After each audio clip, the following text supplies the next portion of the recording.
nakisali lang po sa parang Bible study sa sa kapitbahay po namin. And I was intended to eat dun sa food nila kasi pag may Bible study, di ba po may pagkain. So bilang bata po, parang gusto ko lang kumain. Pero dun pala ako gagamitin ng Lord, dun pala ipapakilala pa ng Lord na siya ay mabuti at totoo sa buhay ko. So May 9, 2009, yun po talaga yung date na nakilala ko yung Panginoon. And naiyak po ako kasi doon po talaga nagsimula at nag-ugat na nagpakilala ang Diyos sa buhay ko. At hindi talaga nagbago ang Panginoon hanggang ngayon. Kung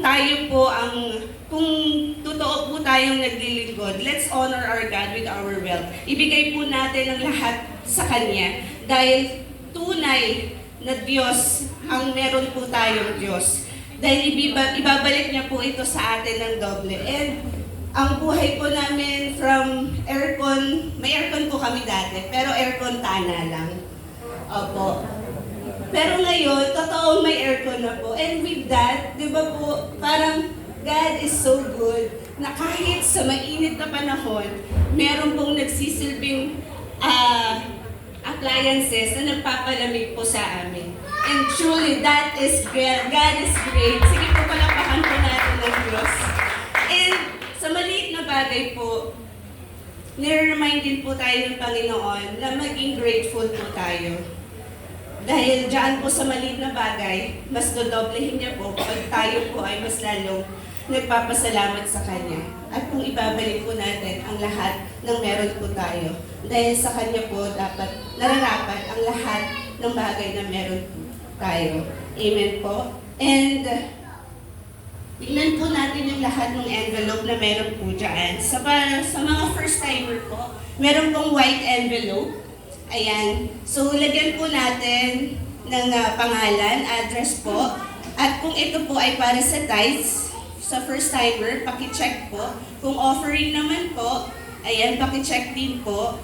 Or sa cornerstone or sa others po. Ayan. At kung sa second timer po, ayan, meron po tayong blue envelope na pwede po nating lagyan ng ating mga ikapo. Praise God. At sige po, tayo po ay manalangin. Itaas po natin lahat ng ating mga blue envelope and white envelope para sa ating Diyos. Lord, marami pong salamat. We come before you, Lord, with a thankful hearts, Panginoon. And nagpapasalamat po kami dahil Ikaw ang buhay na Diyos. We thank you, Father God, for all your mercies and favors to our lives, Panginoon.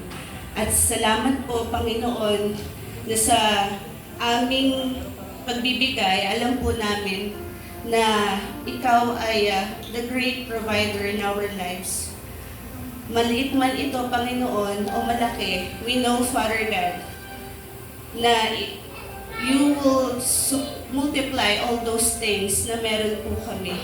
At Panginoon, sa lahat po na magbibigay ng mga ikapo sa oras na ito, patuloy na gamitin niyo po ito, Panginoon, at magamit po ito sa tama, Panginoon, at magamit po ito sa panambahan lamang, Panginoon, upang mas mai-extend pa po ang lahat ng pagpapala at magamit po ito, Lord, ng mightily at tunay, Panginoon, na nagpapasalamat po kami sa lahat ng magbibigay.